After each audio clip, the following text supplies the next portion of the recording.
আসসালামু আলাইকুম everyone, welcome to ফারহাস food art. আজ আমি আপনাদের সাথে ভিন্ন রকম ঝাল মিষ্টি পিঠার রেসিপি শেয়ার করব।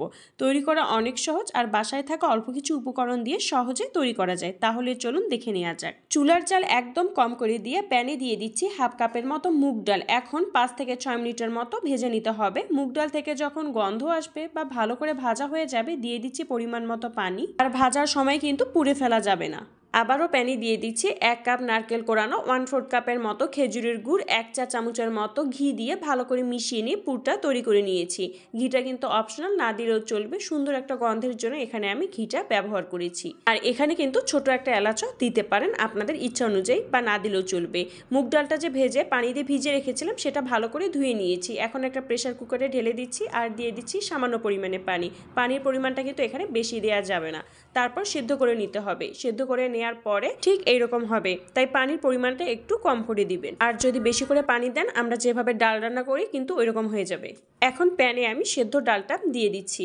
তারপরে দিয়ে দিব স্বাদ মতো লবণ, হলুদের গুঁড়ো দিয়েছি কালারের জন্য, বা না দিলেও কিন্তু চলবে। একটা কাঁচামরিচ আর সামান্য পরিমাণে আদা থেতো করে দিয়েছি, সেটা দিয়ে দিচ্ছি। তারপর উপকরণগুলো ভালো করে মিশিয়ে 2 থেকে 3 মিনিটের মতো এভাবে কিন্তু জাল করে নিব। তারপর চুলার জাল বন্ধ করে দিয়ে পরিমাণ মতো দিয়ে দিচ্ছি ময়দা। আপনারা চাইলে এখানে আটা বা চালের গুঁড়ো দিয়েও কিন্তু তৈরি করতে পারেন। আর আজকে আমি দিচ্ছি পরিমাণ মতো ময়দা। ভালো করে মিশিয়ে নিব, তারপর একটা সফট ডো তৈরি করে নিব। আর যখন ময়দা দিব, চুলার জাল বন্ধ করে দিব। কিন্তু এই ডোটাকে 7 থেকে 8 মিনিটের মতো ভালো করে আমি মথে নিয়েছি। তো মথে নেওয়ার সময় যদি এক্সট্রা ময়দা লাগে, তাও কিন্তু আপনারা এখানে দিতে পারেন। আর সামান্য পরিমাণে আমি এখানে 1 চা চামচের মতো তেল দিয়েছি। এখানে কিন্তু তেলের পরিবর্তে আপনারা চাইলে ঘিও কিন্তু দিতে পারেন। ডোটাকে ভালো করে মথে নেওয়ার পরে আমি 10 মিনিটের জন্য রেস্টে রেখে দিয়েছিলাম। 10 মিনিট পরে ডোটাকে আবারও কিছুক্ষণ মথে নিয়েছি। এখন এভাবে গোল করে নিচ্ছি। রুটির মতো করে পাতলা করে বেলে নিতে হবে। বেলে নেওয়ার সময় আমি এখানে ময়দা বা আটা কিছুই কিন্তু দেইনি। যতদূর পারেন রুটিটাকে পাতলা করে বেলে নিতে হবে। পাতলা করে বেলে নেওয়ার পরে গ্লাসের সাহায্যে আমি গোল করে কেটে নিচ্ছি। বাজারে বিভিন্ন ধরনের কাটার পাওয়া যায়, সেটা দিয়েও কিন্তু আপনারা গোল করে কেটে নিতে পারেন।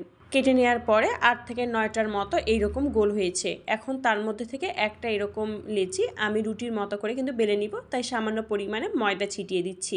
আর খুব বড় করে বেলবো না, লম্বাটে করে মাঝারি সাইজের করে বেলে নিয়েছি। আপনারা যে কোনো আপনাদের পছন্দ মতো ডিজাইন করে নিতে পারেন। মাঝখানে দিয়ে দিচ্ছি রান্না করে রাখা পুরটা, আর এইভাবে ফোল্ড করে দিচ্ছি যেন ভাজার সময় খুলে না যায়। পুলি পিঠা কিন্তু বিভিন্ন শেপে তৈরি করা যায়, তো আপনারা আপনাদের পছন্দ মতো যে কোনো শেপ দিয়ে তৈরি করতে পারেন। আজকে এই পুলি পিঠাটা আমি এইভাবে লম্বাটে করে তৈরি করেছি, আর এভাবেই প্রত্যেকটা পুলি পিঠা আমি তৈরি করে নিয়েছি। এই পুলি পিঠা ময়দা দিয়ে তৈরি করেছি। আপনারা চাইলে কিন্তু চালের গুঁড়া দিয়েও এই পুলি পিঠাগুলো তৈরি করতে পারেন। চুলার জাল একবারে কম করে দিয়ে কড়াইয়ে পরিমাণ মতো তেল আমি গরম করে নিয়েছি। তারপর পুলি পিঠাগুলো সব দিয়ে দিচ্ছি। চুলার জাল একদম কম করে নিয়ে সময় ধরে কিন্তু ভেজে নিতে হবে। চুলার জাল যদি বেশি করে দেন, তাহলে দেখবেন উপরে হয়ে গিয়েছে আর ভিতরে কিন্তু কাঁচা থাকবে। তাই একটু সময় নিয়ে বা ধৈর্য ধরে কিন্তু পিঠাগুলো ভেজে নেবেন। পিঠাগুলো যখন এক পাশে ভাজা হয়ে যাবে, আরেক পাশ উল্টিয়ে দিচ্ছি। দুপাশে ভালো করে ভেজে নিতে হবে।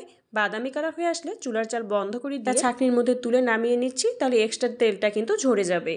তারপর আবারও প্যানে দিয়ে দিচ্ছি 1/3 কাপের মতো চিনি আর 2 থেকে 3 টেবিল চামচের মতো পানি দিয়েছি। ভালো করে মিশিয়ে নিব। যখন পানি দিয়ে এরকম বুদবুদ তৈরি হয়ে যাবে, তখন আমি পিঠাগুলো দিয়ে দিব। দুপাশে পিঠাগুলো উল্টিয়ে পাল্টিয়ে শিরার সাথে ভালো করে মিশিয়ে নিতে হবে। 4 থেকে 5 মিনিটের মতো এইরকম শিরার মধ্যে আমি মিশিয়ে নিয়েছি। দেখবেন যে শিরা ভালো করে পিঠাগুলোর গায়ে কিন্তু যখন লেগে যাবে বা একদম শুকিয়ে যাবে, তখন চুলার জাল বন্ধ করে দিয়ে পিঠাগুলো নামিয়ে নিব। ভিডিওটি পুরোটাই দেখলে বুঝতে পারবেন আমি কিভাবে তৈরি করে নিয়েছি। আর এই মুহূর্তে চুলার জাল কিন্তু একদম কম করে দিবেন, নাহলে পিঠাটা কিন্তু একদম পুড়ে যেতে পারে। এই তো তৈরি হয়ে গেল অনেক সহজ আর মজাদার বাসায় থাকা অল্প কিছু উপকরণ দিয়ে ঝাল মিষ্টি পুলি পিঠা। এই পিঠাটা তৈরি করা অনেক সহজ আর খেতে কিন্তু ভীষণ মজার হয়েছিল। এই শীতে এখনো যদি পিঠাটি তৈরি করে না থাকেন, তাহলে ঝটপট ভাবে বাড়িতে কিন্তু পিঠাটি তৈরি করে ফেলুন। ছোট বড় সকলেই এই পিঠাটি পছন্দ করবে। আজকের এই রেসিপিটি আপনাদের কাছে কেমন লাগলো কমেন্ট করে জানাবেন। যদি ভালো লেগে থাকে আমার ইউটিউব চ্যানেলটি সাবস্ক্রাইব করে দিবেন, আর পাশে থেকে বেল আইকনটি ক্লিক করে দিবেন। আর আমার ফেসবুক পেজটি ফলো করে দিবেন। আর যদি কোনো কিছু জানার থাকে কমেন্ট করে জানাতে পারেন। তাহলে আজ এতটুকুই। ভালো থাকবেন, সুস্থ থাকবেন। আল্লাহ হাফেজ।